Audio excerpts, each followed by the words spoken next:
അവനാത്മാവെ അഗ്നിനാളമായി അഭിഷേകാഗ്നിയായി എഴുന്നള്ളുക. വരിക, വാഴുക.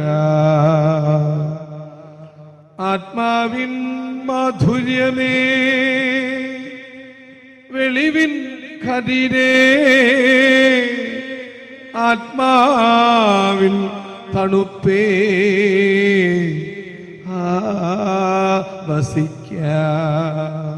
ഈശോയിൽ അനുഗ്രഹീതരായ മക്കളെ, സുഭാഷിതങ്ങൾ 3:6. നിന്റെ എല്ലാ പ്രവൃത്തികളും ദൈവവിചാരത്തോടെ ആകട്ടെ, അവിടുന്ന് നിനക്ക് വഴി തെളിച്ചു തരും. വഴി ചോദിക്കുമ്പോൾ നേരെ ചെന്ന് വലത്തോട് തിരിയുമ്പോൾ ഒരു ഡെഡ് എൻഡ് റോഡ്, ചെന്ന് മതിലിൽ മുട്ടുമ്പോൾ റൈറ്റ് ലെഫ്റ്റ് എന്നൊക്കെ ആൾക്കാർ പറഞ്ഞു തരുന്ന ഓർമ്മയുണ്ടാവും. A dead end road. ഇനി എങ്ങോട്ട്? മുന്നോട്ട് വഴിയില്ല. ജീവിതത്തിൽ മനുഷ്യരുടെ ഈ നിയോഗങ്ങൾ, നിർദ്ദേശങ്ങൾ, ചൂണ്ട് പലകകളെല്ലാം വിട്ടിട്ട് ദൈവവിചാരത്തോടെ ആയിരിക്കുക, കർത്താവിൻ്റെ വചനത്തിൽ ആഴപ്പെടുക.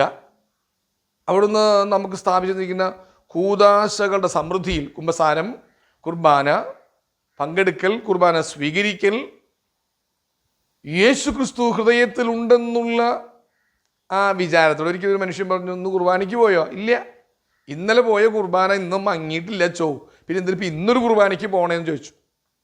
അതിൻ്റെ വിശദീകരണത്തിലേക്ക് ഞാനില്ല. പക്ഷെ അവൻ്റെ വിചാരം ദൈവത്തോടു കൂടിയാണ്. എന്താണ്?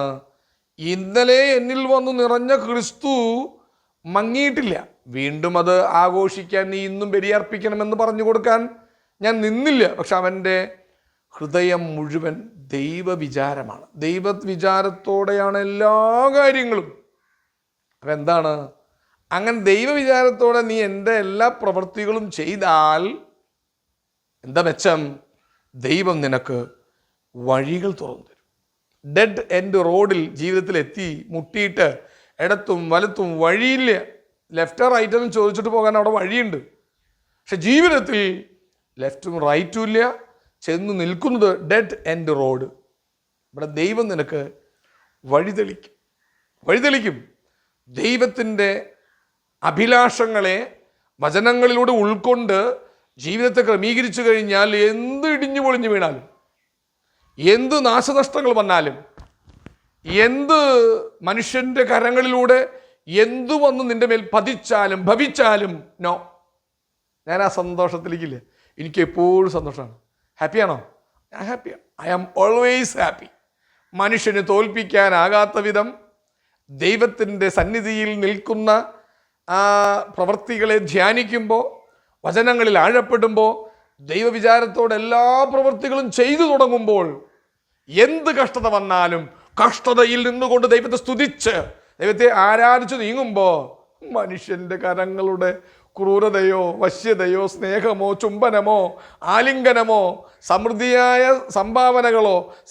സംഭാവനകളോ എനിക്കൊന്നുമല്ല. കാരണം എന്താ? ഞാൻ ദൈവവിചാരത്തിൽ നീങ്ങുന്നു. അവിടുന്ന് എനിക്ക് വഴികൾ തുറന്നു തരും. എനിക്കൊരു വഴി തുറന്നുണ്ട് ദൈവം. ആ തുറന്നു തന്ന വഴിയിലൂടെ സഞ്ചരിക്കുമ്പോഴുള്ള ആനന്ദമാണ് എന്നെ നയിക്കുക. ഹല്ലേലൂയ, ആവേ മരിയ, ആമേൻ.